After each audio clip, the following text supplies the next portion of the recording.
Super 6 కాస్త super flop అయ్యింది అనక మరి ఏమనాలి? నిరుద్యోగ భృతికి 3,000 రూపాయలు ఇస్తామని చెప్పారు. ఇంతవరకు ఒక్కరికి కూడా ఇవ్వలేదు. ఒకరికి ఉద్యోగం వచ్చిందా అంటే అది లేదు. మహాశక్తి నెలకు 1,500 ప్రతి మహిళకు ఇస్తామన్నారు. ఇది చాలా హెవీ బడ్జెట్ స్కీమ్. అంటే సంవత్సరానికి 18,000 రూపాయలు ఇవ్వాల్సి ఉంది. కనీసం 1,80,00,000 మందో లేకపోతే 2 కోట్ల మందో మహిళలకు ఇవ్వాల్సి ఉంటుంది. ఒక్కరికి కూడా అసలు మాట్లాడటమే లేదు. ఇప్పుడైతే P4కు లింక్ పెడుతున్నారు చంద్రబాబు గారు. ఎన్నికల మీద తిరిగినప్పుడు సూపర్ 6లో P4కి లింక్ పెడతామని మహాశక్తి పథకాన్ని ఎక్కడా చెప్పలేదు చంద్రబాబు గారు. ఇప్పుడు ఎన్నికలు అయిపోయింది, గెలిచేశారు, జనాలతో అవసరం తీరిపోయింది. కాబట్టి ఇప్పుడు ఎక్కడ పథకం అమలు చేయాల్సి వస్తుందని ఇప్పుడు P4కు లింక్ పెడుతున్నారు. ఇది అన్యాయం కాకపోతే, మోసం కాకపోతే దీన్ని ఏమనాలి? మరి సూపర్ 6 సూపర్ ఫ్లాప్ అయ్యింది అనకపోతే మరి ఏమనాలి? కాంగ్రెస్ పార్టీ బలపడాల్సిన అవసరం ఉంది.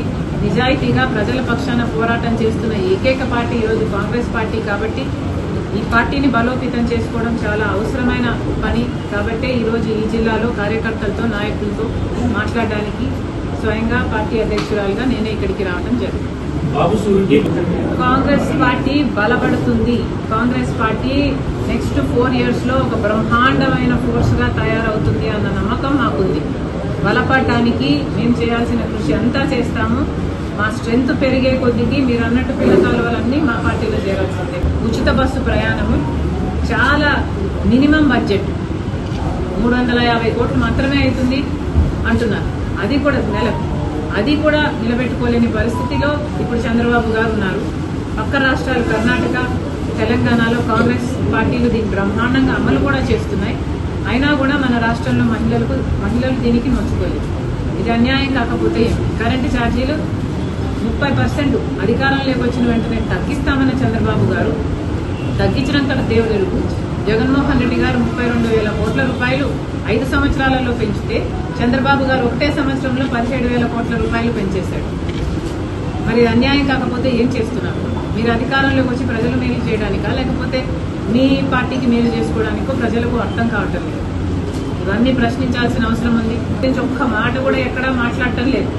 మరి చంద్రబాబు గారు, పవన్ కళ్యాణ్ గారు మద్దతు ఎందుకు ఇస్తున్నారు అని వైసీపీ ఒక్క మాట అయినా అడుగుతున్నారా? అంటే సెలెక్టివ్. ఏది వాళ్ళకు పనికొస్తుందో ఆ టాపిక్ మటుకే తీసుకుంటారు. ఏది వాళ్ళకు పనికిరాదో ఆ టాపిక్ గురించి మాట్లాడు. స్వార్థ రాజకీయాలు చేసిన వాళ్ళలో జగన్మోహన్ రెడ్డి గారు నెంబర్ 1 స్థానంలో ఉన్నారు. కాంగ్రెస్ పార్టీ బలపడాల్సిన అవసరం ఉంది. నిజాయితీగా ప్రజల పక్షాన పోరాటం చేస్తున్న ఏకైక పార్టీ ఈరోజు కాంగ్రెస్ పార్టీ. కాబట్టి ఈ పార్టీని బలోపేతం చేసుకోవడం చాలా అవసరమైన పని. కాబట్టే ఈరోజు ఈ జిల్లాలో కార్యకర్తలతో, నాయకులతో మాట్లాడడానికి స్వయంగా పార్టీ అధ్యక్షురాలుగా నేనే ఇక్కడికి రావడం జరిగింది.